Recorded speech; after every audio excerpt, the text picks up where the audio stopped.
Welcome back. So, of course, you know, at this time it's time for headlines. We'll start off with the Finder, which carries some stories saying ITLO's deal sealed as Ghana, Ivory Coast set up joint committee to implement ruling. And that's the President Nana Addo Dankwa Akufo-Addo and President Ouattara.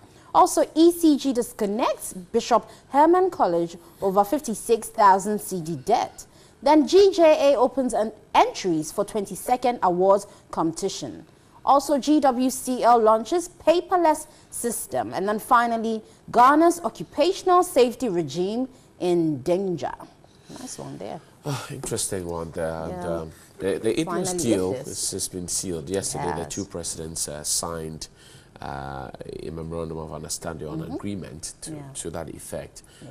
Well, yes, the lawyers at the ITLO sitting had said that they would abide by the decision of the ITLOs, or the equidistance, the bisector, and everything will be in place. So we are happy that finally this is going on. And President Ouattara was honored with the Order of the Star of the Volta, the highest award that Ghana can afford anybody. So we're happy about it, and let's see how it goes. But it's caught my attention, the ECG disconnecting Bishop Herman College. Yeah, because they all.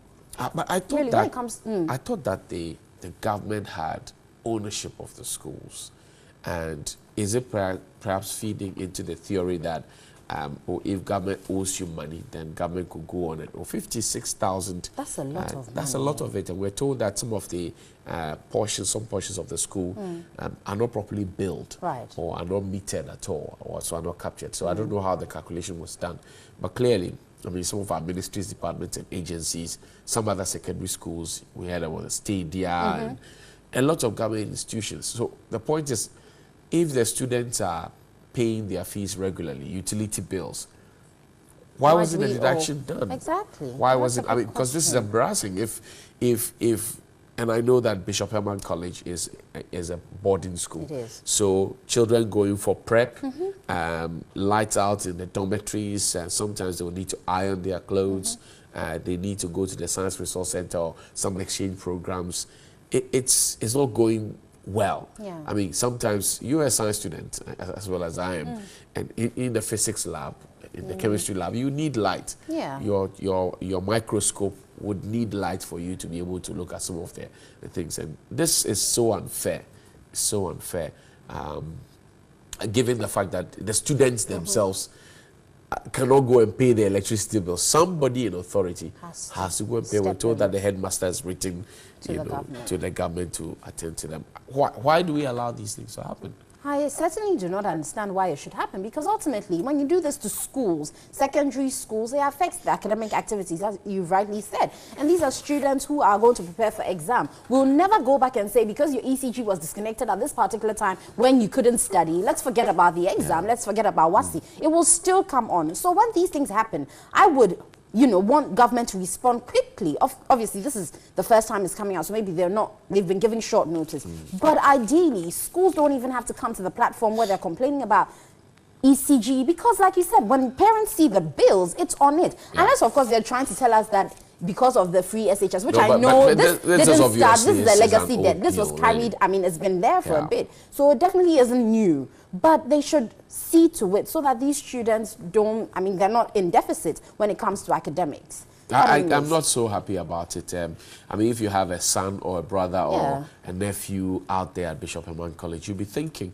And it's a situation perhaps that cuts across most of the schools. And then you find the minister or some government official or somebody in position of authority come and say, oh, the old boys or the old girls should go and do it. I mean, when you give me an itemized bill, until recently, we all had itemized bills where utility bills are properly captured. So what is the point? The Ghana Education Service knows it. CHAS would meet and approve of bills. Where do those monies go? The monies that are deducted from the students, unless you want to tell us that the students don't pay their school fees and for which reason. But Johnny, we know when you don't pay those taxes, exactly. It definitely means they've paid. If, for example, every student is supposed to be even paying 5 cedis for utility bills, and the school has, say, a population of 2,000, where do those monies go? They paid terminally every term. So there are 3 terms in a year. So that coupled with another way, 9 9 terms in 3 years, where do those monies go? PTA sometimes will be asked to contribute something to defray the cost. Where do those monies go? Yeah. Okay, or perhaps is the PTA not so effective? What is the problem? We are not being told in the reports, but clearly we are looking at a bigger picture. The bigger picture of the students not being able to study, because after regular school hours, people will go home. The day students will go home. Right. But the boarders will have to stay in school to do their prepping on their own. 2 hours, usually starts from 7 to 9 or so. And they'll have to do it. If there are no lights, how do they learn? Really?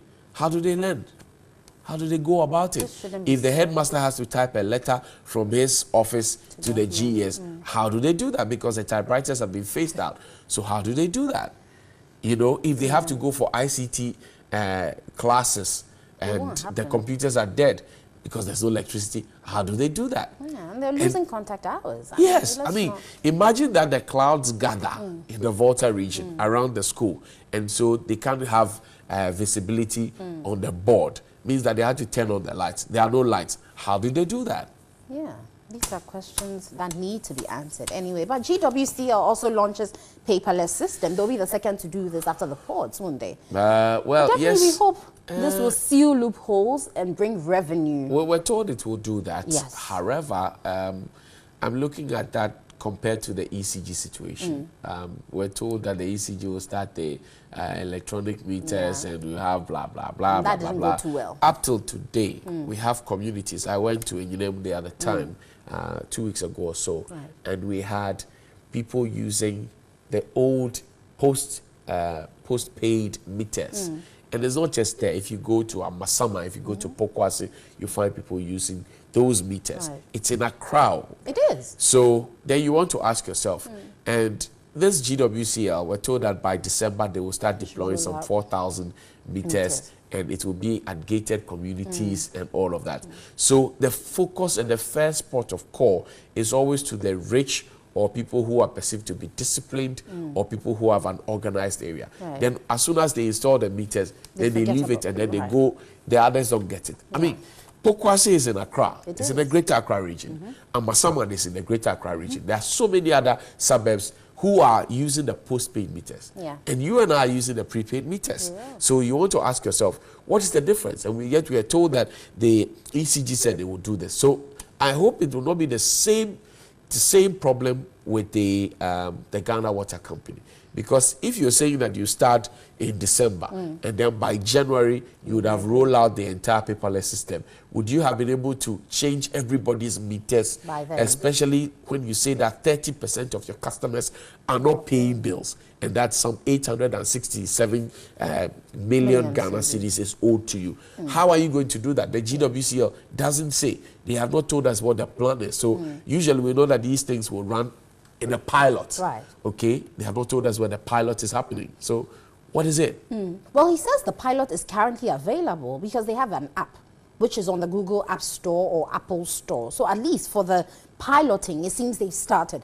But my problem with the GWCL, as you've rightly said, I hope they learn from ECG and they don't take us down the same path that ECG went. Because we don't want you promising us a system where we're all excited. Because, Johnny, currently as it stands, we're not happy with the way they collect revenue. People just walk into your homes and start reading meters. You ask, how did you get in? Why do you want to read my meter? Well, I'm just, some don't even have name tags, so you can't identify them. They may be criminals for all we know. And if they do that, obviously, we're not amused at the way they collect revenues. So like he rightly said, it's not that we can't afford it, but the system they've put in place to collect revenues don't seem to appeal to the ordinary Ghanaian, and so many people don't pay. But if they go paperless, we'll be excited because at the comfort of sitting in your home, you can definitely text something away and you pay whatever 500 cedis you owe.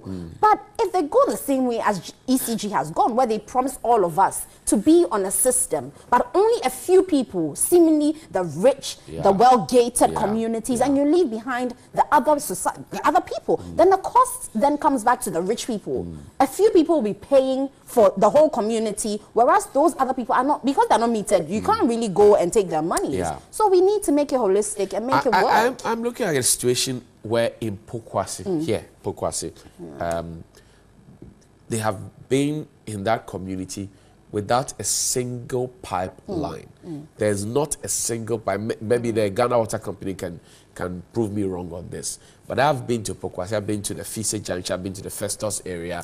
That's the interior part of Pokwasi. There is not a single pipeline there. So now they're going to do this paperless system, e-metering. Are they going to give them meters now? Because even the infrastructure, digging the main line before you get out the periphery to get them into the homes, there's no water. So people have gotten used to digging boreholes in their homes. People now put up manholes, and instead of using it for the sanitary or the toilets that they originally built it for, they will have to buy water from tankers and store it in those things. Now you say you want to do paperless system.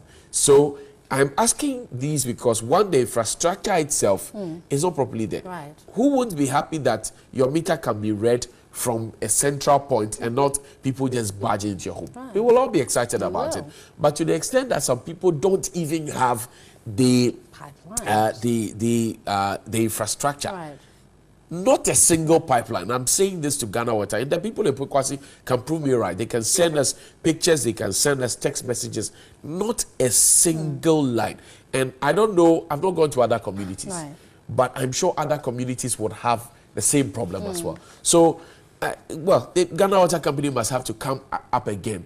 And I believe that the monopoly being enjoyed by ECG, being enjoyed by Ghana Water, is what makes them give us sometimes abysmal service. That's the monopoly. Remember when we only had Ghana Telecom and we had One Touch? You remember? My dad bought, may he rest in peace, he bought his first chip, I think was it 20,000 or so? Some ridiculous amount. And back then you couldn't buy 2 CDs credit or so. You had to buy a huge one. Then we had Space Phone getting. Then we had it's not Tigo. It was what? It was not Tigo. It was Space Phone. Millicom Ghana. No, it was not Tigo. It was Buzz. Buzz. Yes. Buzz. No, it was Mobitel. There was Mobitel and there was Buzz. Yes, no, it was Mobitel. Mobitel became Buzz. Yes. Then they came on. When they came on, you saw the difference. Everybody saw their smoothness level. And now people have a choice. VIP SDC now. Yes, people have their choice. So, I mean, I think that the monopoly is too much. Because clearly, if I have a borehole in my home and I can buy Aquatab and I can buy pure water in sachet bag, why would I need Ghana Water Company? Because I can regulate my thing. And I would have water every time, even when the taps are shut. I could just have my water pump. And when you regulate it yourself, actually you save a lot of money, John, because you limit how you use it, you plan. But sometimes you use the water, you are not home. For example, I'm almost always not at home. So Ghana Water Company monitors they see that, okay, I'm not using water frequently, and then they now do a generalized bill for me that, oh, we cry, I'm on the 40 cedis. It is okay. Then they give, I've not used water for 40 cedis, and you're billing me 40 cedis. It's the different cost. It's the different whose cost? We are balancing the skills. Anyway, guys, it's time for Daily Rant, and we're talking about national anthems. When you hear the national anthem playing, what do you do? Do you stand at ease? Do you play around? Do you play on your phone? Or you actually stand still and reminisce or think, ponder over the words? What you do? I don't know, but yeah, Buzumpim is a teacher, and she just sent me a text message. I'm sure she would instruct the students to do the national anthem. Back then, we were asked to stand at attention no matter where you are and all of that. These days, I need security operatives. When the national anthem is being played, you watch them there by the president, and they are fidgeting, and look, I don't know what the modus operandi of their job is, but clearly, growing up in the barracks, security official, the national anthem is being played, and you are fidgeting. Some are picking their nose, scratching their head. Really? Around the president. Anyway, guys, it's time for Daily Rant with George Quinn, and we have said what we think. But what do you think about national anthems out there on the streets of Accra? God bless our homeland, Ghana, and make our nation great and strong. Well, let me keep the rest for a brighter day. The national anthem, when played, evokes the spirit of nationalism and patriotism to die for the nation. It also eulogizes the tradition, history, aspirations, and struggles of its people. But there's a worrying trend. What is it? The reverence to the national anthem is gradually waning. How did we get here? This is Daily Rant. Let's keep talking. I don't feel the present generation has fault in a way, because if there's no reason why they should feel patriotic, why not? I think that it's a tune for the servicemen on 6 March finish. That, nothing beyond that. For the national anthem, it's something good. Back in the days when we were in Saito, that is where the fever was on high. You know, when it's our time to sing the national anthem, you are full of joy and full of excitement. But it's not so today, and there might be so many reasons why.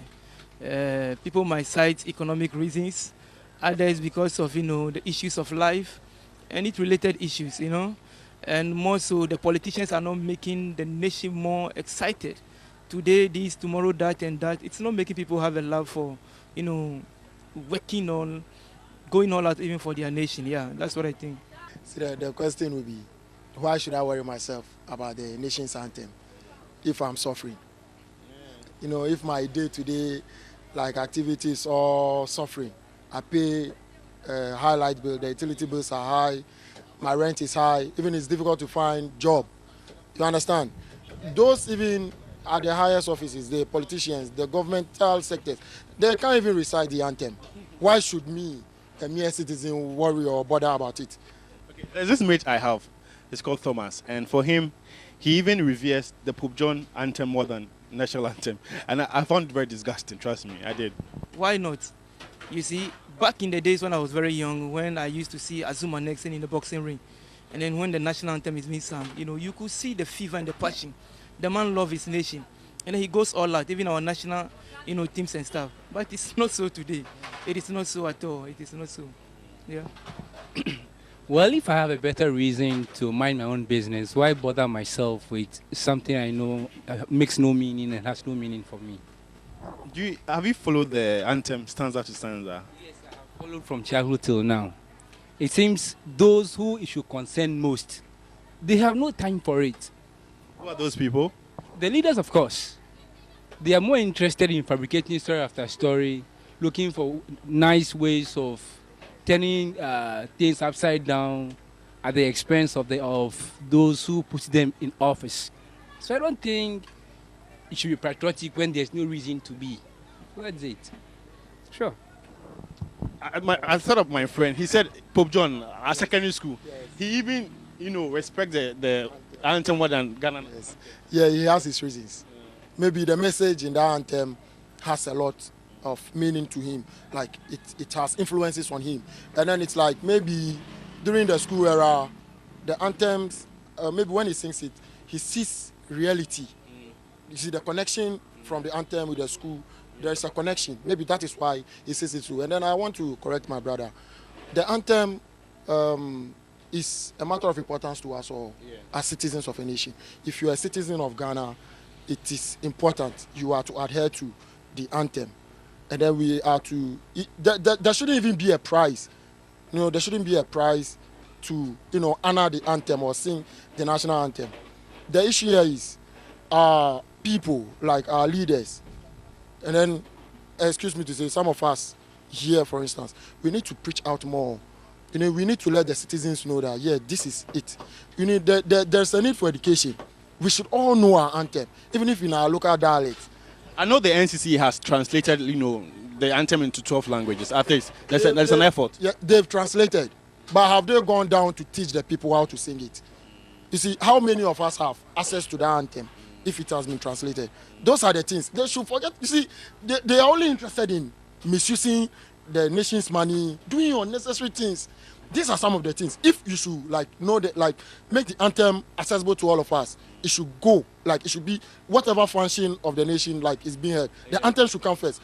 If we should read stanza by stanza, read what the anthem means, because the anthem. I'm tempted to say that people don't really understand the importance of, let's say, word to word, what it means. That's why they will feel reluctant in, let's say, reciting the anthem. Not everybody, but I tend to agree with you to some extent. Way back in school, we really understand the anthems very, very well. The wordings are very much, inspiring and encouraging. But just like I said initially, the issues of life, and then these issues about, patriotism, it's no more in Ghana. We are divided, on the political ground. Even religious ground, we are divided. So people, even there are religious, sects in the nation who don't recite the national anthem. I hope you know that. But it shouldn't be so. This is for Ghana, national anthem. It is not for a particular party, A or B, no. That is why, you know, the leaders must do more, especially the NCC. I don't know why the NCC is always in the news.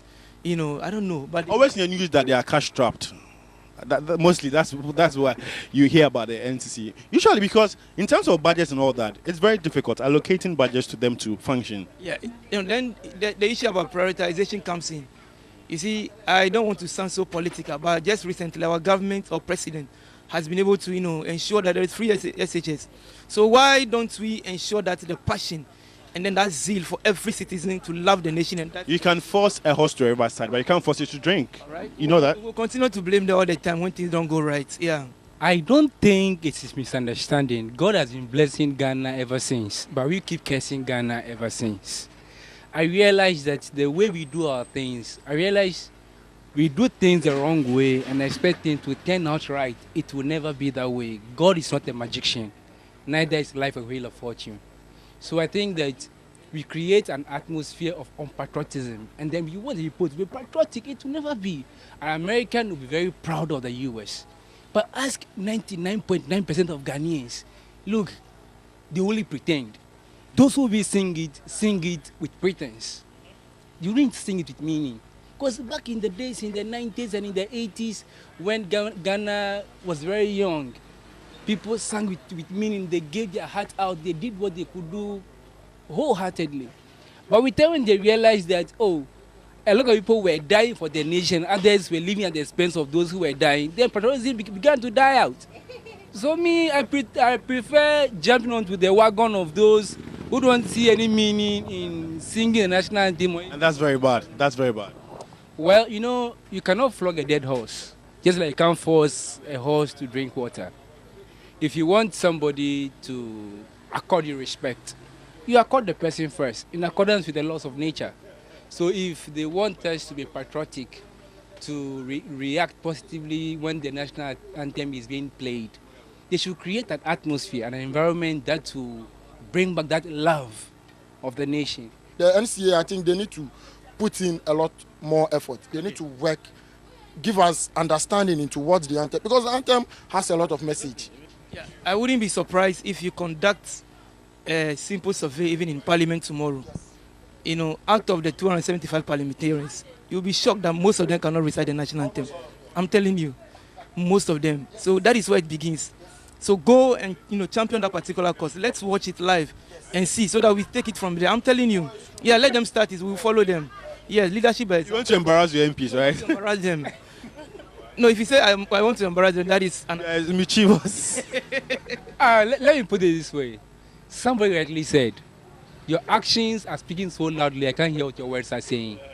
If we keep paying lip service, it will continue without end. It's about we practicalizing what the words of the anthem says. You see, if we keep reciting them from the first day at school to last day at school, I don't see the meaning it makes. Every single person, from the president down to the newly born today, we can practicalize it, we can internalize it, we can walk the talk. I think we will begin to make more meaning to even people who have discarded it from their minds. I think it will be better that way. Well, you've heard the views and concerns of the public. What accounts for the waning reverence to national anthems? Your thoughts are welcome. Just log on to our social media platforms. On Facebook, it's News on TV3, and on Twitter, it's our News TV3. Our WhatsApp line is 050-823-5228. Always send us your comment, and we're always ready to read them and share them with the rest of the world. We came to you from Nima here at Accra. Thanks for watching. Welcome back and thank you very much. This is New Day and welcome to the news review segment. The Daily Statement reports this morning. It says, Grassag applauds free SHS and allowance restoration. Ghana, Cote d'Ivoire commit to aidless judgment. Set up joint committee for implementation. Daily Heritage reports that revenue loophole in GWCL detected. 30% of customers don't pay water bills, whopping 846 million Ghana cedis in debt. And the Roxy Bukhari says, don't call me when I'm busy with my wife. A very interesting one there. The Finder newspaper this morning says it looks deal sealed as Ghana Ivory Coast set up joint committee to implement ruling. ECG disconnects Bishop Herman College over 56,000 Ghana cedis debt. Ghana's occupational safety regime in danger, and GWCL launches paperless system today. The Times literally has about the same stories, but there's 3 arrested in £5 million fraud case in Ghana. Government asks critics to name corrupt officials and trader jailed for robbery. The NFT says government tax to lead fight against e-payment fraud and university affiliation system to be scrapped. We'll talk more about that. Daily Graphic this morning says Finance Ministry acquires software to check unrealistic budgets. Ghana, Cote d'Ivoire signed cooperation agreements, and 3 Ghanaians nabbed over $5 million romance deal. Finally, the Daily Guide this morning says Ghana, Cote d'Ivoire chart new course. 3 grabbed over 5 million romance scam, and NDC biometric register not credible, says Port Fee. My guest this morning is Mr. Sampine to my immediate right. He is the Ashanti Regional Secretary of the MPP. Chief, welcome. Good morning. Thank you. And Dr. Clement Park is the MP for Bolster South. Doc, welcome. Thank you. I see you're sharing the colors. Thank you. A similar color. Kasia, New York, sir. He's taking me somewhere. Take him somewhere. As I be chairman, become custom. You to take him somewhere. I can take him somewhere. You lost. It's good. This is the first time we are meeting on set. Absolutely. Although absolutely. we've always been crisscrossing in dispatches Sure. over the last few years. Sure. We're going to have an exciting time. Oh, most definitely. So let's start off. Today, Ghana Post GPS is being launched, and I understand Mr. Sampine will be there after we're gone. Good news for us, Doc? Well, first of all, let me say good morning to you, to Sampine, and to the viewers, particularly my constituents in Bulsa South. Right. We must admit that as a nation, it is always the intent that we will progress from one stage to the other. Okay. The whole purpose of electing people into government or appointing people and paying them on the back of the taxpayers' hard-earned resource Right. is for them to do the things that we all expect would improve our conditions and create the conducive environment for us to contribute, not only to our families, but also to our nation and our society. And you would also agree that communication is a very important facet of our lives. Even before the arrival of Europeans and all of the digital revolution that we can talk about, we had our traditional ways of communicating. Exactly. And that also has to do with identification and location. Because it simply makes life easier, it makes work efficient, and it also allows you to be able to identify areas of value and also areas of potential challenges and dangers. So I think that it is a step in the right direction. Obviously, some work and processes have gone on, and now if it has seen fruition, let's wish the project success and work to make sure that, you know, as my brothers on the other side used to say, although these days they don't use it that much, that it means the value for money audit. You know, it is one thing to have the pomp and pageantry, to launch it with Mr. President and Mr. Vice President and my good friend Sampine. I wish it was the other way around for me to be there rather than him. But look, the good people of Ghana made their choice and we respect them for that. But it is another thing to actually make sure that the project is effective in terms of delivery regarding the purposes for which it has been set. So it's early days yet.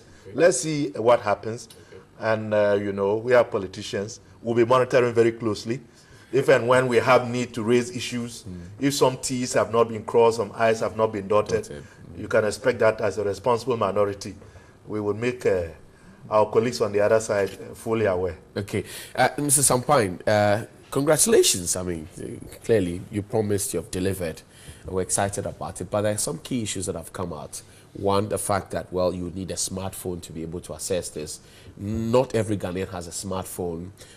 Not every old person is conversant with the usage of these things.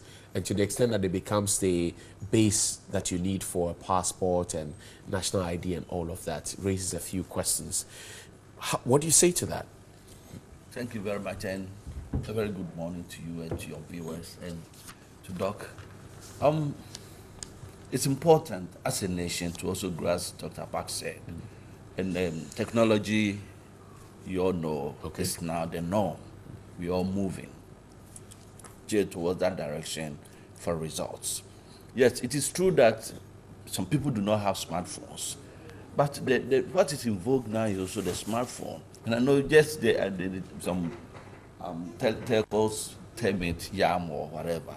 The YAM is getting out of the system. And I know that with time, our people are going to get onto it.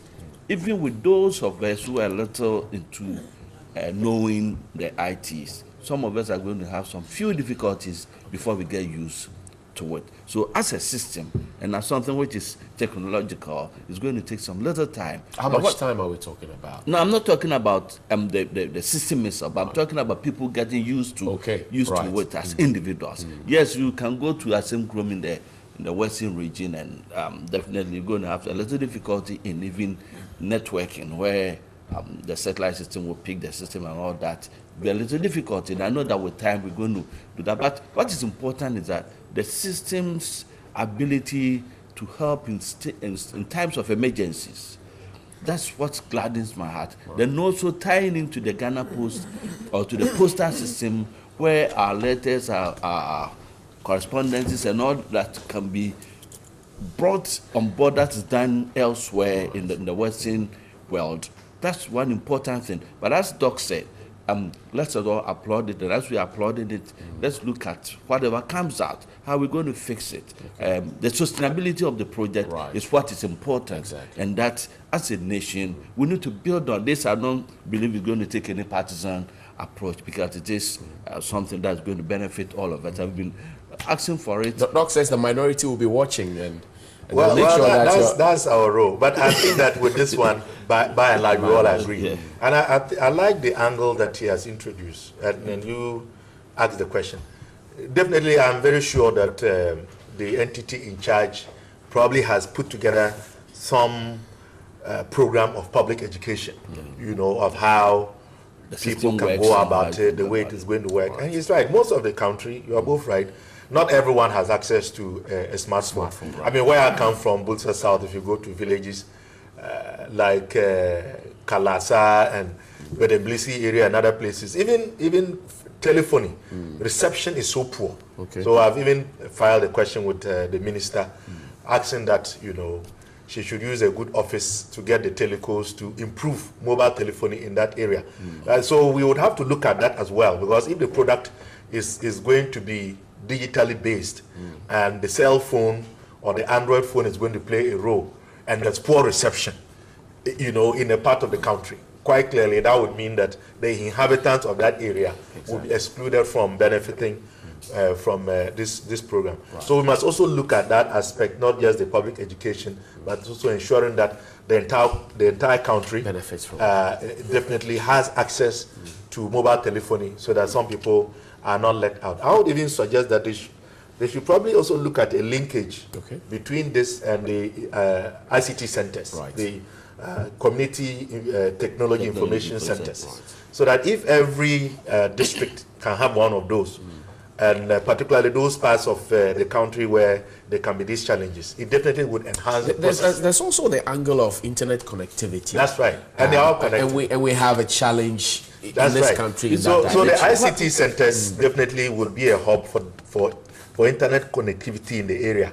And this that we are talking about can also take advantage of that. So it could serve as well. Then I also believe that commercial businesses, especially the telcos, are going to hook on, because they're going to do lots of work with this. And once they are going to do, the problem with your people is that they also need to be there to make sure that there's enough coverage for them to access, because the telcos are definitely going to benefit the transport system, the Uber system, and all that. They will need it. So apart from the system itself, the authorities working on this, I know that individuals, corporate bodies who will be part of it as users are also in their own way going to do the education and also make sure that the lots of infrastructure they will also need to enhance it. Because when you go to the Western world, it's not only the provider who does everything, but those who want to use it. I mean, networking. But you say we also want to appeal. You know, I believe there's some story in the papers about some scams in the UK and people get arrested. Right. Once we go in technological, those who also want to use it negatively, they will always come up. It will come up, but now it's up to our IT fraud department of the police service to also be on the guard, because if people begin to hack into address systems and all that, we're going to have problems or challenges with that. So, and that is a very good, valid point that he is raising, because security matters must be taken seriously. And you know, with the existence of identity theft, which has become a whole area of business for some people. Interesting one. You know, if they are to get your details, my details or his details, you can imagine what the criminal elements now if they can have access to the whole database. Can use that for. You know, can you imagine if the criminal element suddenly is able to get access to everyone working at the Flagstaff House by hacking into the database? Can you imagine the damage that can be done? Exactly. Those of us who are dabbling in politics, I mean, as midgety as we are in terms of our stature, can you believe that people have used our identities to engage in acts of fraud? Exactly. And, even and, on and this is not media. even without the detail. So I think the issue of security definitely must be taken very, very seriously. Because then what is the value? What is the point? If, you know, we are going to submit our personal and professional data to the state, and then some criminal elements are going to have access to it, then I would rather not have access to being identified than being exploited. Exactly. Mr. Sampang, on a lighter note, we're told that you are launching everything. Restoration of allowances are launched, planting for food and jobs, everything you need, ceremony to launch it. You see, what was the understanding? Launching is not a new thing. Okay. You see, when about 25 model schools, day schools were built, all of them were launched one after the other. But you see, as a political party, we promise certain things. Dr. Park and his people said you cannot do it. So I'm even. So you are launching for them to say that. When we light a lamp, we're going to put it on top of the hill, but people to see, we're not going to hide it under the table. I like the question you asked, and I like the fact that it's the lighter Basampai. It's becoming one too many. How many times? I mean, almost everything that you have done, you have had to launch it. Free education. Senior SHS. And do you have to launch it? So with the one district, one factory billboards, yes, we'll launch that one too. Okay. I thought they already launched that. That was the first. We did Yes, sure. I mean, it's even questionable, because if you are saying a new thing, that factory that was used as, if you like, the springboard in terms of publicizing this your policy. The factory was already there. The farms had already been cultivated and all of that. Cultivated pineapple plantation that you have, but the factory itself is under construction. We can do it. But I don't agree. It's debatable. But it's on the lighter side. Every important. He said the launching is becoming one. Every important thing that we raise during the campaign, that the NDC vehemently campaign against, will be launched. You don't have to prove anything to us. You have to maybe they just want what you have made of the good people of Ghana. It shouldn't be about NDC. No, the NDC also had a green book to catalog the things that you we did that after when every tenure was going to an end. No, when even ideas were proposed. I quite remember Felix Kwatifosu was on this show telling us that ideas, the intent to even construct a footbridge is a brilliant thing that should be in their book. And but you even started the book several years ago. A monkey sanctuary was captured. What we call the monkey book. A monkey sanctuary was captured with a smiling monkey, and that was an achievement. So, good morning to you, Chief Superintendent Dr. Gustav Jansen of the Cyber Fraud Unit of the Ghana Police Service.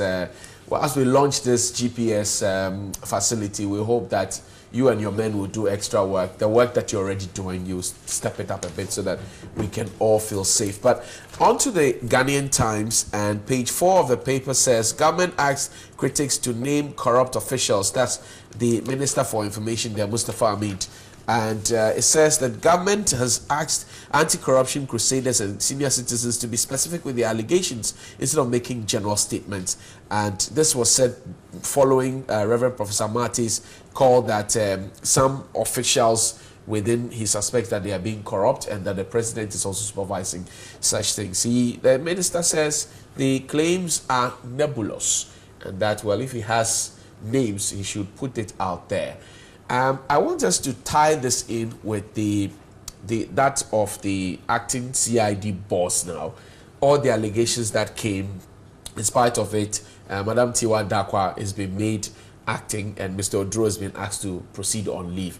Doc, how do these things pan out for you? One, the president said he will not condone corruption, and then you have Reverend Marty, outspoken clergyman, who is noted for making such statements, said that, well, he sees elements of that. And then, without finality being brought to the issues around the CID boss, she's given that position, really.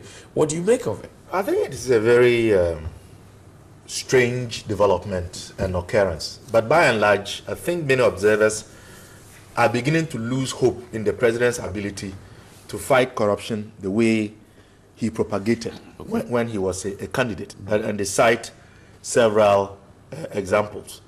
Now let's begin with the accusations or the allegations being made by Reverend Marty.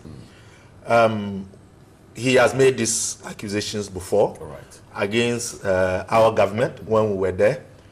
He failed to provide any evidence to substantiate. At the time, our opponents who are now in government certainly didn't see anything wrong with his inability to throw out allegations without providing basis for it. And now they describe it as nebulous. Fair and good. But then you look at some of the developments, and I don't think that Reverend Marty made this pronouncement as a result of choice. He was compelled. Because the stories are ripped. By who? By what is going on in the public domain. People are still talking about the disposal of the about 5 million liters of oil at Bost, contaminated. That is still a question to be answered.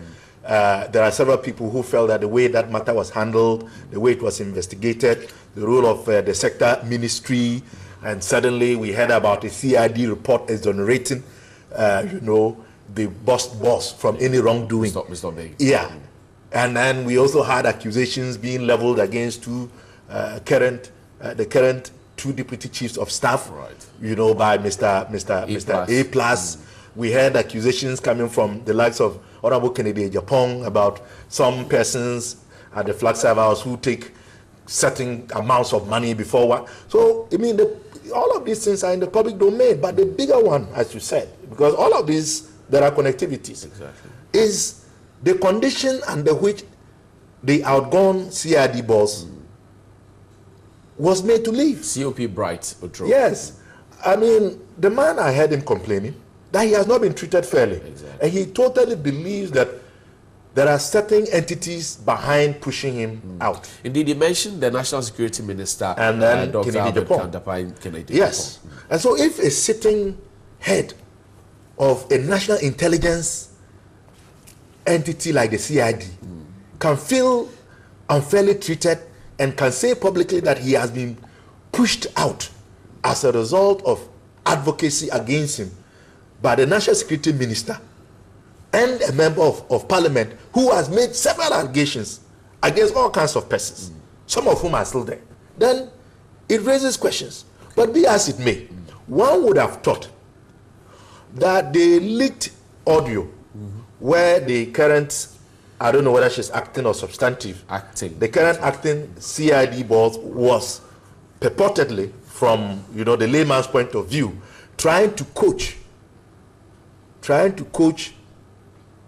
somebody who had filed a complaint on how to modify that complaint to sort of mask its effect. and then gets to become the boss of the intelligence. So it's very murky, to say the least. It's a very strange development. And I am praying and hoping that this type of overt intrusion of the executive in the work of the security agencies would not demoralize them. Because if the security agencies become demoralized, as the former CID boss is now saying, then we are in trouble. We need them to be motivated. We need to ensure that we give them their tools to function professionally. And it shouldn't be at whim, at a political advantage level, and or simply because a very strong member of your party who is a vocal member of parliament, who also is said to be a bankroller, doesn't like somebody, and then you let them go on suspicion that he has been, if you like, for the use of a better word, he has been accommodating of the activities of land guards. What happened to all the other people that Kennedy Japan has accused? Why have they not also been asked to proceed on leave? Why is it that the current CID boss, who was heard on tape, doing what everyone in intelligence sectors concludes was unprofessional, why is she being allowed to be the head of the CID? So if the president and in fact the executive truly want to claw back, I would say, what they have lost in terms of their purported fight against corruption, I would want to suggest that the current head of the CID, certainly being there, would not augur well for the effort that they are putting in place to fight corruption. Mr. Sampine, this issue will not go away because people think that finality has not been brought to the allegations that A+ put out, and now Madam Tiwa has been made acting boss. Indeed, you heard Doc and all he had to say about it. But let's make it from this angle. Interestingly, the outgone CEO and COP of the CID boss, COP Brighto Doe, he said that, well, all the other officers who had retired in recent time had been made to stay on. That indeed his terminal leave was supposed to have started on August 30th. But all the other officers had been made to stay on, and that's perhaps the rule that they have. You stay on to the very last day.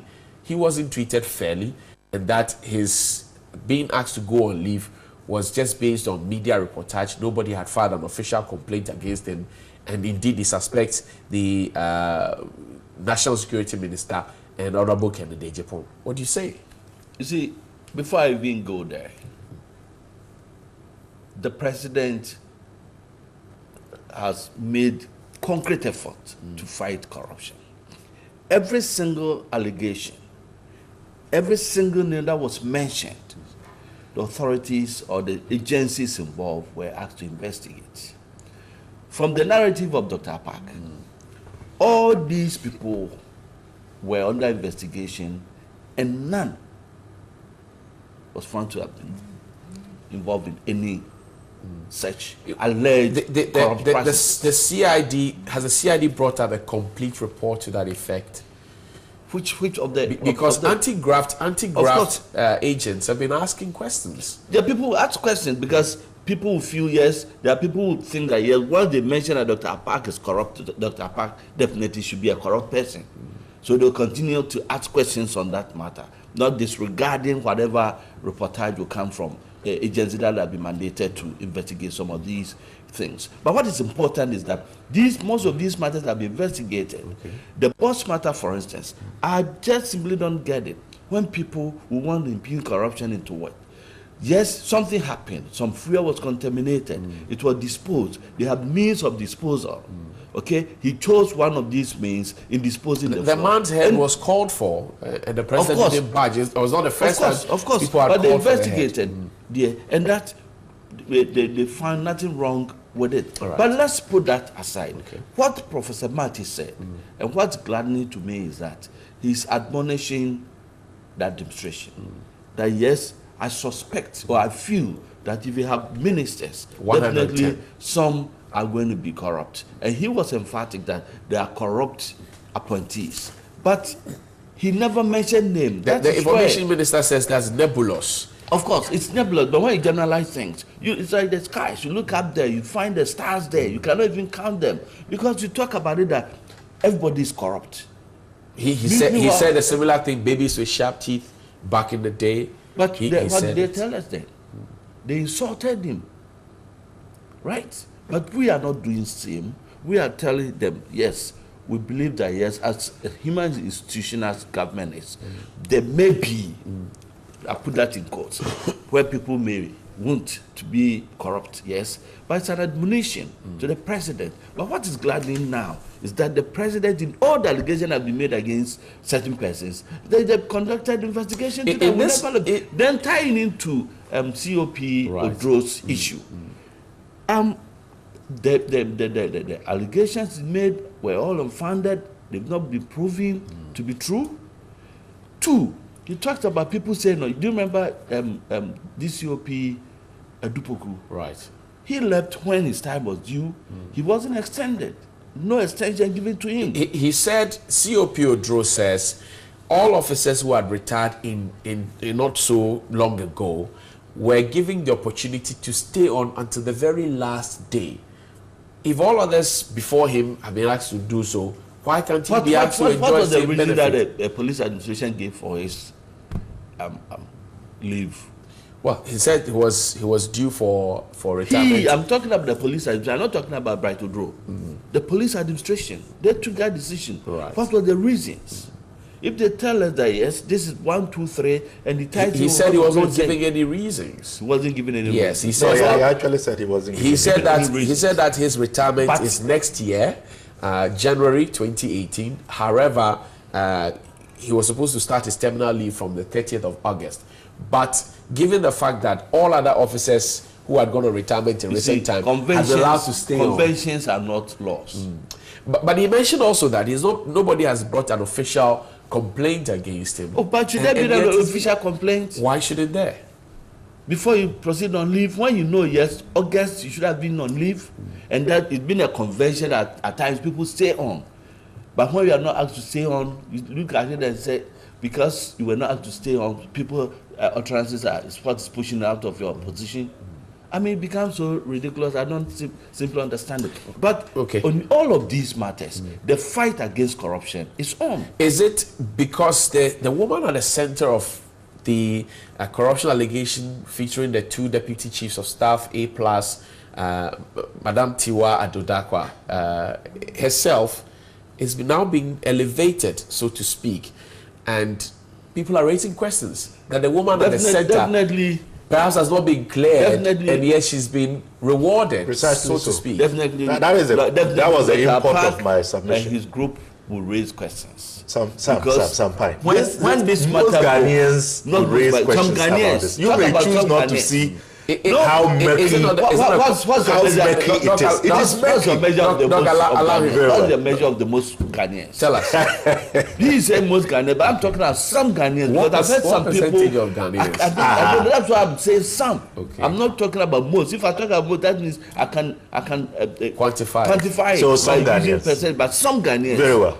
Are you not worried about the concerns of some Ghanaians? I'm worried, and I take it in good heart. That yes, if people feel there's 1, 2, 3 should be investigated, or we see the conduct of Mr. A, Miss B, or Mrs. Z as being this, it's important that we all look at it. We need not brush it aside. But let's look at the police administration itself. Okay. Definitely they are there.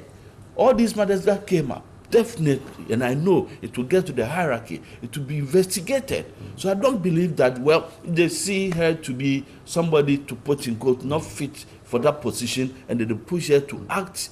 I doubt that. Are you not worried? I believe in the ability of Mr. Pitu. Nobody doubts the abilities of Mr. Pitu, but are you not worried, Mr. Sampine, that a tape that's supposed to have been, the woman said it's been doctored, and A+ as well is not being but about the first interview I had A+ on one other radio network, if you allow me to mention the station, who was claiming that it wasn't a fact and that he denied that tape.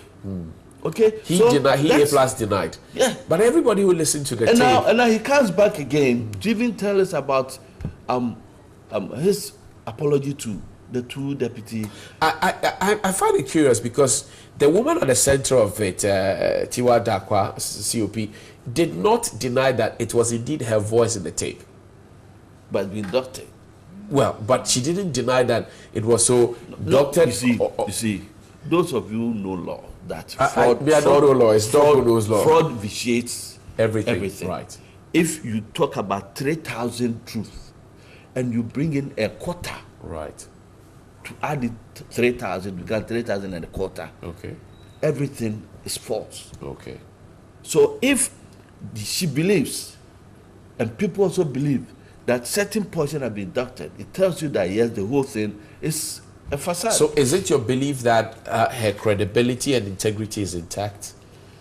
Definitely, yes. So she deserves the position? Because the police administration in Ghana, and which we work with, I know, are doing a great job.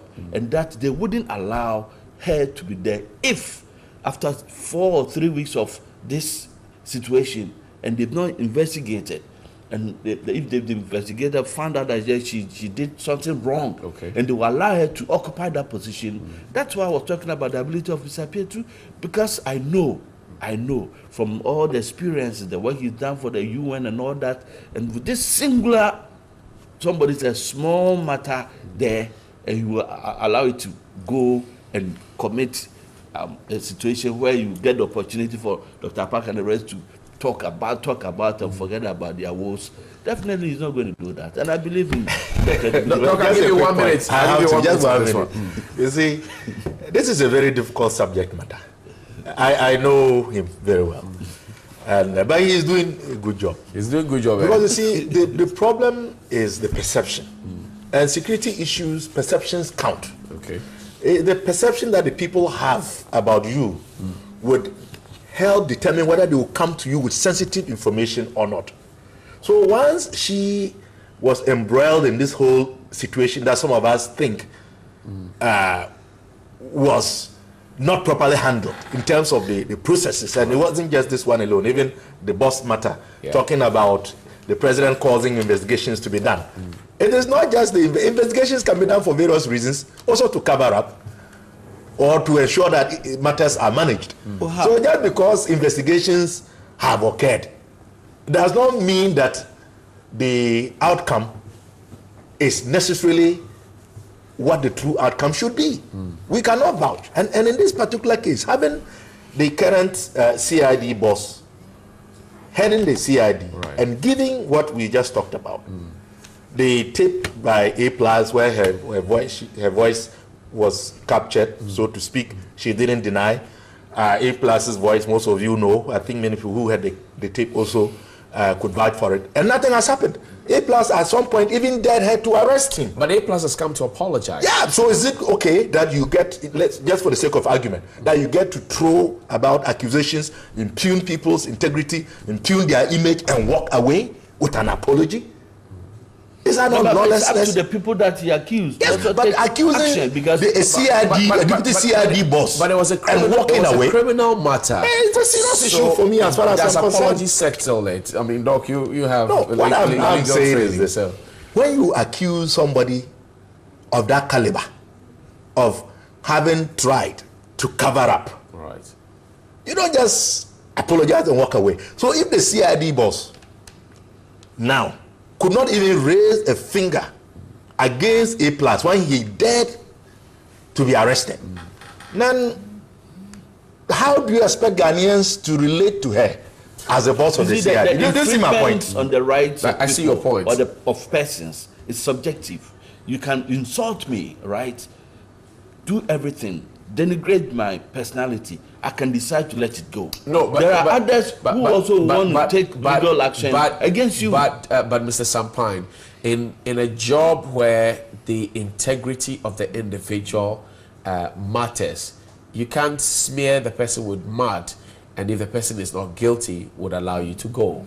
It depends. That's what I'm saying. It depends on the person. I am supposed to live on my integrity. Yes. And so if somebody smears me with what I think is not true, I would take the person on. Of course, yes. So but there are people if who the also want to let Criminal it go. Investigations Department's deputy boss, is hit with such an allegation, and she doesn't raise a finger, you see, when it raises questions. When it suits them, they want to use boss. But you see, I know we have to move on, but just imagine this. No, we're moving on. Madam Tiwa had said that the tip was doctored. As a security boss, if you have a conversation with somebody and the person doctors your voice for mischievous purposes, to use a word from the press release, shouldn't you take action? Well, I mean, but maybe you should bring the original tape out. Exactly. Maybe you should bring the original tape So out. what we cannot force her to do things. She's qualified enough. She's competent enough. She knows that yes. It's not about competence and qualification. It's also about if I'm injured by conduct. the action of somebody. Right. It's up to me to take the matter up. Nobody can force her to take it up. Criminal matters are taken up by the example. Unless is that criminal? Unless I'm not properly. These are allegations of crime. If the tip is the truth, did she do anything criminal? That's the question that we need to answer. The conversation on the tape. What's the criminality about that conversation? Covering up, coaching their story. Anyway, is there any covering up? Let's move on and do a very final one. So we wish her well, of course. But she certainly is going to have a Herculean tax. As her we public said, image has been battered. Some Ghanaians, so revenue loophole in GWCL detected. 30% of customers don't pay water bill, whopping 846 million Ghana cedis detected in debt. We'll do this quickly because we have to read some messages as well. So perhaps I'll give you 2 minutes talk and I'll give you. So we're told that by December, we'll start rolling out the e-meters or smart meters where people won't have to come into your home, but the meters will be read at source and then bills will be given and all of that. Learning from the ECG example, where we're told that we will have smart meters, and then up to now, places like Pokwasi and other places still use post-paid meters. Indeed, somebody alleges, and ECG official told me that there are some elements who have been in government, in your government and in your government, who still use post-paid meters, and they don't want it to be changed. Is this any solution to our problem at all, Doc? Well, very well. I have my own prepaid meter that I've been using. I don't know of him. I have. I'm not talking about you. No, I know. You do know that there are it's an allegation. So let's exonerate ourselves. I'm saying that big people. I don't know of any big man who uses it. So if you want to reveal your source, but if not, you are not obliged anyway. Right. But let's talk generally about the need to deploy technology and to use that as a tool. Okay. Not only to ensure that we increase resource mobilization, in this case, plugging revenue loopholes. And I know a thing or two about what has been going on, and as far as the colossal amounts of money that the state loses as a result of unpatriotic practices. Let me borrow the one of the words in your party. Unpatriotic practices. Which will be unpatriotic. Which will be unpatriotic. It's not part of our. Okay, I'll move the hand.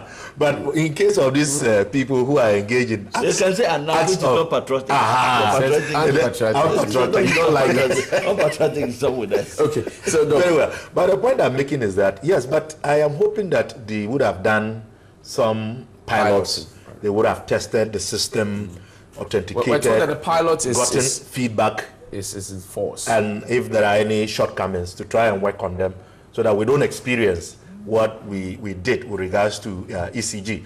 It created a lot of anxiety, it created a lot of problems. In fact, when we're in government, that issue was one that really caused us a few sleepless nights. But using technology to augment service delivery, I think that's the way to go. And also going paperless and ensuring that people can have access to their meter readings and be able to even pay using mobile money. I'm hearing that is going to be a possibility. That is all well and good. Because the truth is that we lose a lot of revenue, particularly through fraudulent activities in the area of services. Ghana Water. You can also talk about ECG. And indeed, when I was then at we were in government and I was in charge of the Citizens Complaints Unit, if I was to tell you the first 5 public institutions that I received the most complaints about in terms of fraud, illegal connections, even the inability of staff to go and distribute the bills and take money. The monies. You wouldn't be surprised. ECG was 1, Ghana Water was 2, Passport was 3, Customs was 4. And I mean, so if we can change the system by deploying technology, not only is it going to also give us effective service delivery, but it's also going to be an avenue to raise our revenue base so that we can weed out those who want to benefit from where they have not sold. Mr. Sampine, it sounds good to us, but I'm again concerned about the implementation process, where we're told that it was the implementation of some 4,000 smart meters will start in gated communities, organized areas. And that's the same thing ECG did. They started in places where they could have it properly organized and controlled. And then when it got into a haywire situation, and I'm saying most of the communities, I went to part of the eastern region, it didn't have. Part of Pokwase, Amasama, they don't have. They just use postpaid meters. In Amasama, for example, they don't even have water lines, to talk of having smart meters. So if they don't have water line, how do they get access to the Ghana Water Company? Boreholes. So they have no issues with the billing system of water companies, because that's a private. But they are Ghanaians. They're supposed to be benefiting from water and distribution of service. The distribution by the Ghana Water Company Limited. If you are hooked onto their services, definitely you need to pay. Right. Yes, we had time over and over to talk about people's inability to pay, those who are cutting corners for all that. Right. But that's been a matter that's been discussed over and over. What I want now is that, yes, they need to educate the people enough. Okay. When this ECG metering matter came up, a lot of people did not even understand it. Okay? And they had issues with it, similar to what we were discussing some few minutes ago about this digital address system and how we can access it. So if people are not conversant with that, but I also know that, yes, if people become conversant with the usage of these paperless payments and all that, even checking illegal connection, not illegal connection, checking how you use the utilities there would also be something, because nobody will be there to take the bills for you to speak with him, for him to do certain things for you. That's right. But yes, you know that, yes, you are consuming maybe 400 liters a month, and you leave on your taps when they are not flowing. When the pipes are off, you leave the taps on. When they want to come on with that pressure coming through, you find the meters running. If you switch it off or you turn it off, definitely you are going to save something. So these are all matters that we need to, and they need to educate the people. Otherwise, we come back and people will agitate, talking about it that and all those things. So they need to tell the people, and they also need to do what is right. We don't want anybody to sit somewhere to use technology to calibrate some. Calibrate. Adjust the calibration. That will make you pay 10 cedis instead of 3 cedis. We would have for that. I'm concerned about those who, for example, I mean, I don't stay at home most of the time. So Ghana Water would look at my consumption and say that, okay, well, let's do an estimate for him. Let him pay a guaranteed amount of, say, 40 cedis or 50 cedis. So even when I've not used water, they assume that, oh, this man... They call it the flat rate. Flat rate, he should stay with it. I mean, I'm wondering how such people will be captured under this new thing, for example.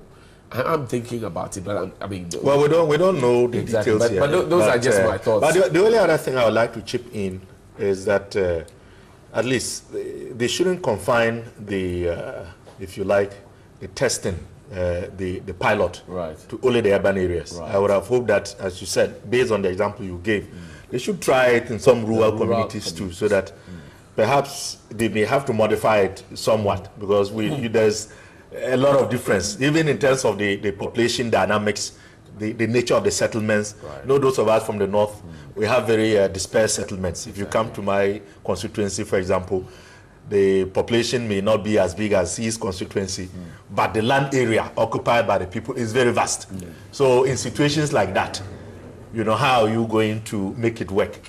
But all in all, we must always be prepared to embrace new ideas and see how best they can help improve our conditions. I hope the people who are not captured will be captured. People who don't have water. If people who are not enjoying water, that's what I wanted to say. Those who do not have water provided by Ghana Water Company, unless maybe the people choose not to.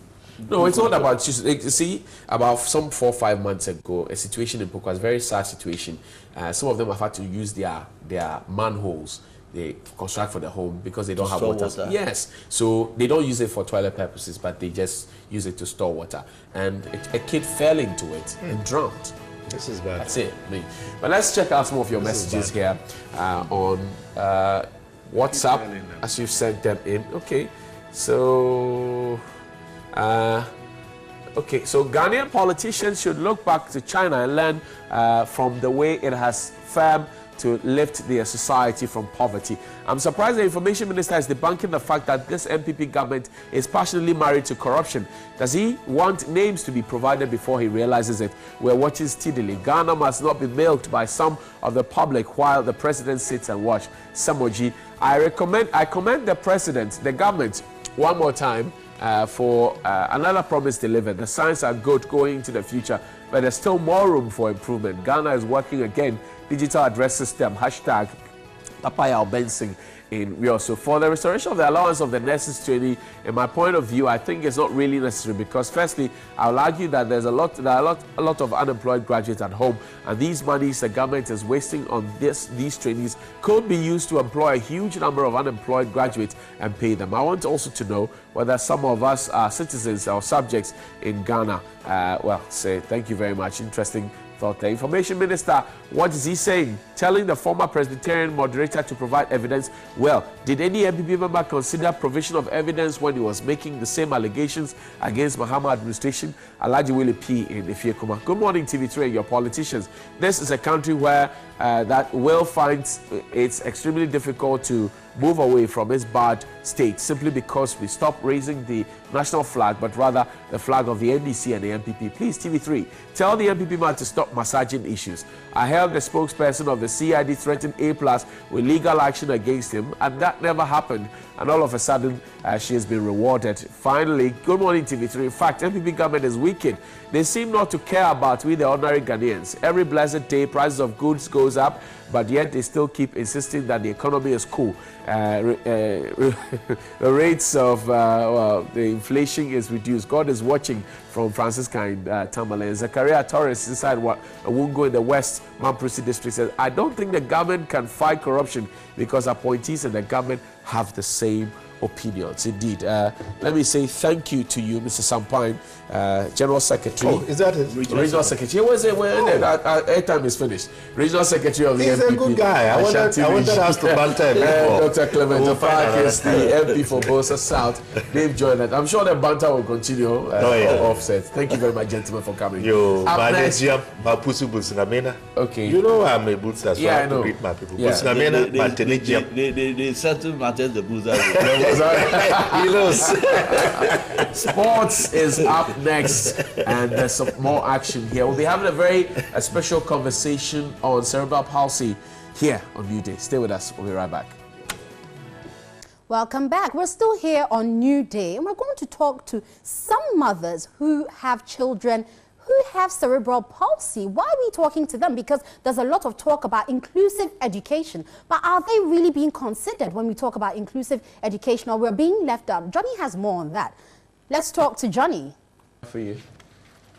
Good morning, Johnny.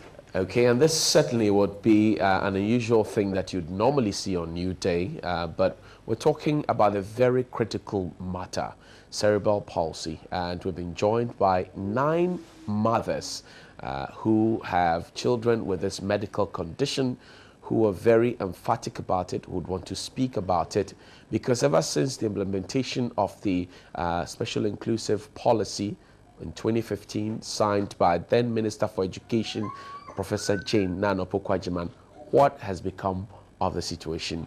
Good morning, mothers. Good morning. And how are we all doing this morning? Okay, so quickly, let's try and introduce ourselves. What's your name? My name is Genevieve. Emilia. Josephine. Eunice. Please pass the mic on for me. Asantua. Elena from Dazi. I'm Starry. Bella. I'm Hannah. Okay, you need to bring back my microphone. Okay, so this is a very important conversation for us. First question to you will be, do you feel included after the implementation of the all-inclusive policy for education with children, for children with special needs? Do you feel included? Why do we have to start with me? Okay, so first of all, we went for a conference on cerebral palsy a few months ago, and I was aware of the policy, but not necessarily the details.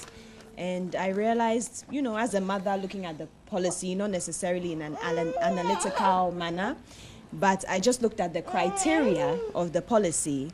And one of the criteria is, you know, your child should have a mild form of disability. Okay. And in most cases, this does not include children with cerebral palsy, because most of our children cannot walk, cannot talk, cannot feed themselves, basically cannot express themselves, if anything. So they need total 100% care. Right. So unfortunately, although the policy has been nicely drafted out, it's not being implemented. That is one. Two, it's not inclusive. So you don't feel included? We are not included. I'm curious because it's all women here, even though we have fathers for these wonderful bundles of love. But it's all women. Why is it always the women who take up this? You want to speak to that? Yeah, that's because most of the time the women are with their children, and it's like they can handle the child in the right way. You know, men are not too much into child caring. You know, some of the things, it's a woman issue. It's a woman who is supposed to do it. Not that the fathers are not supportive. They are. Some are not. Yes, some are not. Some are not. They help, but some are not. You get help. Yes, I get help, but some don't at all. Okay. Some don't. Most. Why? I want somebody to speak Chi. Okay. Okay, please pass the microphone on to her. Why the fathers are not? It's a woman who bears the biggest brunt. When you have a child like this, decision between mother and father who should stop work and stay home, it will be the mother. Oh. Okay. And when you are not earning any income, and you know you need a lot, take the child to physio, do this medical text, how do you do it? It brings a lot of conflicts in the home. So the mothers need to be engaged somehow to be able to take care of their children, and that is why we are advocating for inclusion for our children, so that we could go and earn a living and take care of our children. There's a Ministry for Gender, Children and Social Protection. How is society treating children like this? I mean, I've had very exciting. This gentleman is my friend because he's always excited. And how is society treating you? In fact, very bad. It gets to a time sometimes you cannot even sit in a trotro because nobody wants to get closer to your child. And it's actually bad because you go to the hospital, even at the sight of your child, nurses are even running away. And the nurses who have been trained to mostly they don't even know. I remember there was a time I left my child. I was going to get something downstairs. When I came, they were around there coming to inject her with something, telling me that she is shaking. They thought she is convulsing. I said, you should wait. The nurses? I am telling you. So the little shake, they think hell has broken loose. In fact, it's not an easy thing. The compound where you stay, if in case you happen to stay in a compound house, no one wants to take your cup, no one wants to use your bucket, no one wants to get closer. Family rejects you. In fact, you are saying all ladies because most of the men have run away. Let's be honest with the truth. Most of the men have run away. Some of the men are coward. My husband is a great man. In fact, I give him thumbs up. He's a great man. But some of them are coward. They run away at the side that they think that there is a curse and it's from you, and you have committed some kind of sin, which is not so. People that are branding their children as if they are river children, they are children. The devil does not give children. Children comes from God, because I prayed for mine. Right. And God gave me his image and his likeness. If you don't know the image and the likeness of God, don't attribute my child as a snake or as a child from the river or anything like that. She is a testimony and she's the blessing from the Lord. Amen. And yeah, let's get a key perspective. Yes. Society treats him with saying. If you also a Pia, Kaimu Crampo, and your problem, make us a maybe Namiko Kolebu. Madame Bannon and Pabuana was an infantia for mother. But to be say, why not tell if you make a mamma to be a 1 penny? Oh, none only buffu ye. Into your attention or Casabraye. No, ye drew them station me see. You do call a boy banon so. Mamma ban because men person menyasa problem nibium or quanso. Most of maybe say Jack ran one diagram Debbie. Dear me fair move by and many angel. If Sunyan Sana, me debe drew colebuno. Nti me kono me pese mesanya sa problem no de akọ ti enokre ma me se Jan onim dia wo fem na nka wo hu dia wo fem a anka wo nya wo sa nti eche no yi ni hu de se wo ye nurse ni me pese be school in terms of education, because they need education as well. I see GIS, okay, gifted intellectual school. Yeah. I see that. That's why she attends a school. Okay. Now, Omusku to say, how is it like? In connection to that, you see that not all cerebral palsy moms would love to be sit-at-home mom. It's like our present condition is we are self-imprisoned, house arrest. Wow. You understand? So if the government could come up with policy, they said inclusion. The policy is there. Yes. It's supposed to be inclusive. Yes. And every school, both the government and the private sector, have a specific number of people. That is an intake for CP moms. They're also trying to bring the CP mom that are jobless because they lack caretakers. You bring somebody in, 3 months, the person goes. Because the person doesn't have that kind of experience. The person, they have swallowing problem. Right. Taking care of them is taxing emotionally, physically, and financially. So if you don't get the right person that is dedicated for the job, it wouldn't be done. You're wearing a suit, which means that you're going to work. Yes, I've stayed at home for 7 years. Wow. You see. 7 years? How did you survive? My husband was taking care of me. And it was a bit frustrating because all the pressure. I have 4 kids. That's my second son. You understand? So if the government can bring mothers on board to do the teaching as caregivers, we will work. We don't love to go around asking, begging for money, donations. Sometimes people use our faces and we don't even get the items. You understand? So we want to work. If we are working, let's hear that. Excuse me. If we are working, we could do whatever we want for our kids. They are our priority. They are our children. We understand your point. So you're speaking about people using you to raise funds. Yes, they are not getting the funds. Yes, there are NGOs. You want to name and shame some people. This is a big platform. I wish I could name and shame. No, let's name and shame them, because you're not the first person talking about it. We've had blind people come to us talk about it. We've had people with all manner of conditions come to us. And we must stop it, because it's really not helping society. Yeah. And people are unwilling to give because of those miscreants. Name and shame them.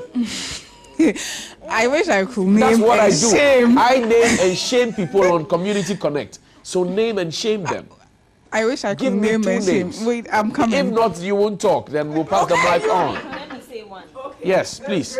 I want naming and shaming. Okay, so some mothers, because first of all, I think we didn't introduce ourselves properly. This is the Special Mothers Project. So we are a group of mothers. We are an advocacy group. We understand. Let's name and shame now. So no, I want to bring the basis up. So some mothers have been trained for appropriate paper technology. That is, you know, the assistive devices we use, the chairs and things. What they use is that they make it out of cardboard. They've been trained to make it out of cardboard and things. So they were done at Kolebu. They were trained at Kolebu, and they are in liaison with Kolebu to sell these APT, the items, the chairs and things. What I heard, I do not know, but I heard that some of the mothers, they take their things there and they are sort of taxed. Maybe, okay, we'll take the things, we'll sell them. They sell them at a lower price, and then certain people there at the physiotherapy units, because that's where they sell the items, put their price on top on it, so that they can also make a profit. Okay. So this is one of the mothers told me. Okay. So this is one problem that we have, because why are you putting extra money on top of something that people cannot even afford? Okay. And this is something that the mothers have taken upon themselves to do as a form of employment and a source of income. So why are you putting money on top? Let her have a say. Kasa. Nana Kasa. I'm for the inclusive. For me, my aim of coming here is the education. Are you getting enough of that for your children? Mine is in school, but I'm paying more because... Which school is that? Ultimate. Okay, and you're paying more? Because he's a special child. Right. I have to pay for a caregiver but, to be with... But by the policy, it's supposed to be available for everyone. Even this policy is not for cerebral... We are not included. It's just for disability. It's in the glossary, right? The only time they mention it is in the glossary. It's not a caption in it. Yes, and cerebral palsy, they need 24/7 care. You understand me? So we are just asking that if you could, normally when you go, they tell you we don't have the facilities, we don't have the caregivers. The mothers are ready to be caregivers. We are already taking care of the kids, so we know them and we know how to take care of them. We just want the government to maybe employ these mothers and then give them something small so that they can help these children in school. Taking care of them is not a joke financially. So we need to be working to take these children to school. Let me ask, how much averagely do you spend in a month? On drugs alone, I spend about between 1,200 and 1,500. Okay, that's the average. A month, drugs alone. Drugs. No food? No food. No. Food is nothing included. Just drugs. You go for therapy, they charge you. It's a lot. Okay. On Kasai, me pese me tell voice. On Kasai. Kasa. So how much do you spend on my nephew? Kasa den kakra mame. I had kakra with mine. Inti onu say in a month. Best how much? Drugs, food, in row, ni mean to me, Cassie, I mean to me, send a inchero. Say, I start saying, I say, or call no or just 4 years. Right. The sky, I say, when they mean to me, cow on a room, a draw song. Mean to me, can I watch as is CD pie. Is it baby? I want you more. I'm a sister way in the center and put on Yamia, do me the exercise. I then, oh, to me, improvements, Kakra, first 9 year cry. NHIS doesn't come.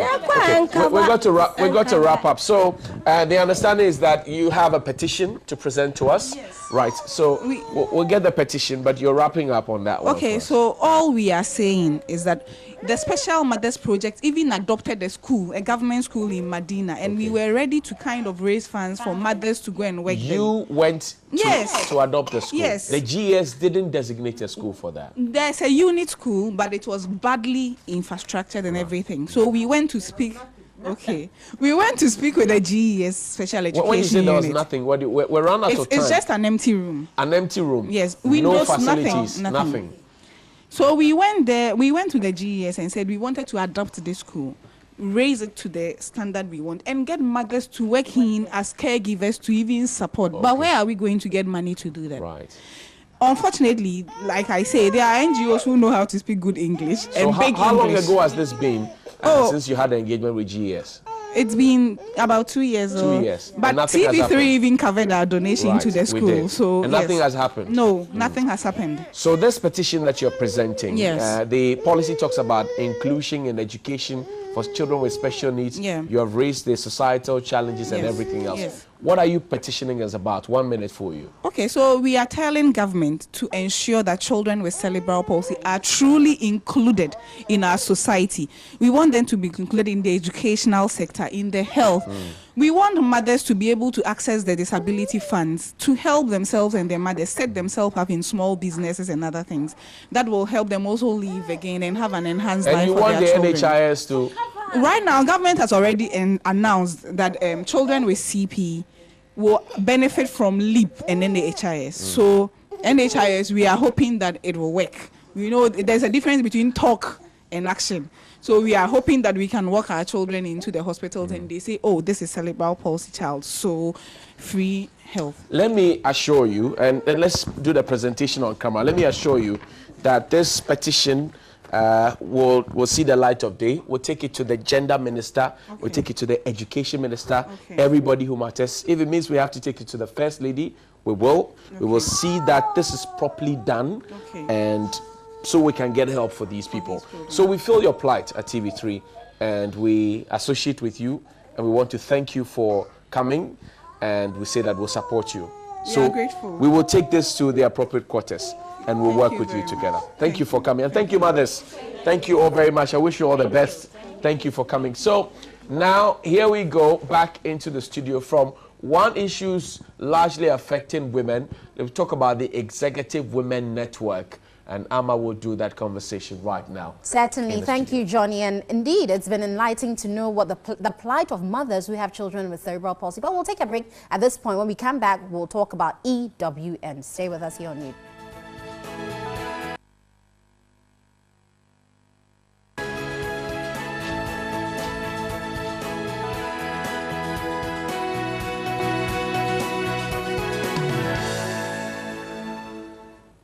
Welcome back. So we're going to talk to some beautiful women from the EWN. I won't tell you what it's about because I want them to speak to it themselves. But good morning. I have Petra, Mrs. Petra Samoa, and Mrs. Janet Sunkamils. Good morning, ladies. Good Welcome morning, to TV3 Nana. NewDay. Oh, thank you. Before we talk about EWN, of course, it's a women's network, at least, that we know. And so it's important that we say something about mothers who have children with cerebral palsy and the fact that they're not in the inclusive education platform that Ghana seeks to roll out. Okay. I'll start with you, Janet. Oh, thank you so much. I think it's rather unfortunate that we get to see what I just witnessed. We as mothers, and indeed, EWN, indeed you have mothers and you have women. And education is key. You know, in today's evolving environment, you just cannot survive without education. And with these mothers, I really feel so, my heart actually goes out to them. And I do hope I'll take this message back to the Executive Council and see what we can do to support these women. I mean, it's really touching to watch. Definitely. That's good to know, because if you don't support, as women, we need to support ourselves. And I'm sure EWN is a network of these women. Like one mother said, that if even they could be employed, then they themselves can work as caretakers. And so, Petra, for you, at least, what insight do you get into it, and what do you think EWN can do then? So we definitely have to do better as a nation. EWN being a key stakeholder in that conversation, we have to create a situation where women and mothers can be empowered financially, independent economically, to do the things they have to do. And of course, we know that women are the primary caregivers. So we do have to have that conversation. We generally have to be better in providing support to people who need support in our communities, in our society, government, stakeholders, groups like our group. We definitely have to do better. Very well, thank you on that. But let's talk about EWN now. What is EWN? What are you about? EWN stands for Executive Women's Network. We were inaugurated on the 19th of April last year, and it brings together women in executive positions. Actually, it was founded by 6 members who were like having a chat, and then they realized, okay, you know what? Women need to support each other. Women need to empower each other. Women need to inspire each other in our country. So they brought us all together, and you have women in higher positions, in executive positions, in middle management positions, CEOs, entrepreneurs. And what we do is we network, we share ideas, we have speakers series, we have health jams, and sometimes it's fun, sometimes it's business, but the whole idea is to drive growth in this country, and women have a remarkable role to play in this, let me say, road towards making it better for Ghana, I would say. Very well. But you have a conference coming up. Yes, I hear it's a maiden conference. Yes. Tell me about it. So we're having our first conference. It's the Executive Women's Network Conference, and it's happening on Friday. And the theme of the conference is rebranding Ghana for business growth. And what we want to do is we want to just move the conversation beyond the rhetoric of it to actually contributing to policy decisions and how we project and advance the conversation. So we're going to be doing a lot of that on Friday. It's a whole day. We're having it at the Mervyn Peck Ambassador Hotel. And we're going to have a very wide array of speakers who will speak to the issues in different segments. So we'll tell you a lot more about that. But it's a conference that I would suggest that everyone becomes a part of. Right. Everyone will want to be a part of it, but why should I? What would I gain from this? That's a very good question, Nanama, because actually I've been outside the country. I came about 2 years ago, and every time I put on my radio, it's talk. Exactly. And I ask myself, whenever are we going to act and make things happen? And this is the beauty of this conference. The brief to our panelists is, we want actions, we want solutions, we want pragmatic ideas. And you won't believe it, when you have a platform of women who have gone through the ropes, who have gone through the steep learning curves, that you and I probably are beginners, and you don't have to go through that. So we have these women, you know, selflessly sharing these ideas with us. And I think it's a learning platform. You and I know better than that we see technology evolving. And if you meet a workforce which is incapable of learning and adapting to new times, you just get lost. There's no way you can go anywhere. So come along. I urge corporate institutions to get tables. We have millennials coming on board as well, otherwise. So tell me about the tickets. How much does it cost to be there?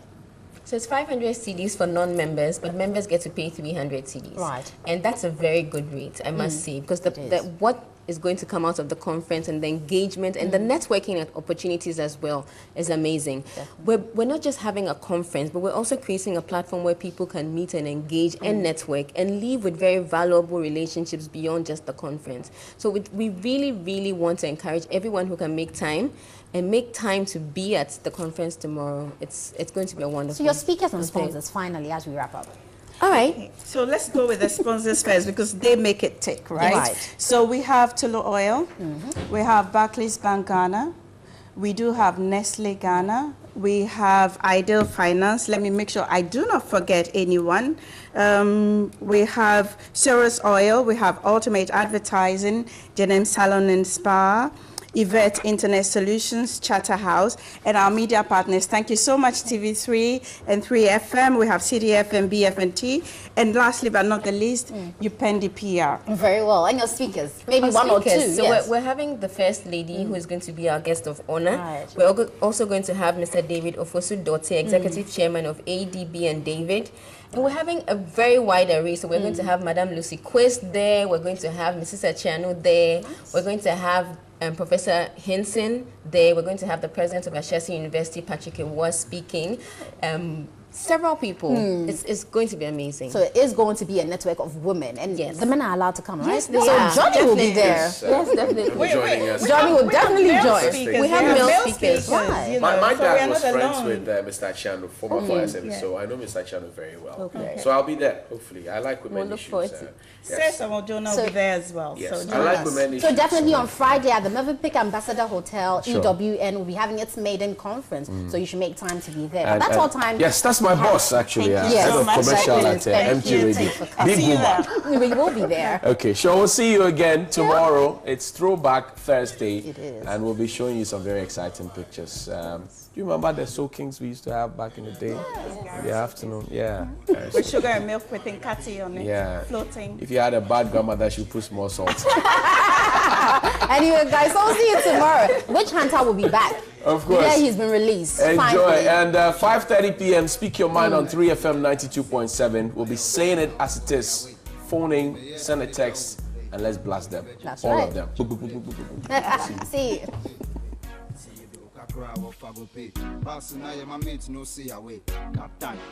What them I say? Me I no want talk anything. Money they call me for my brain.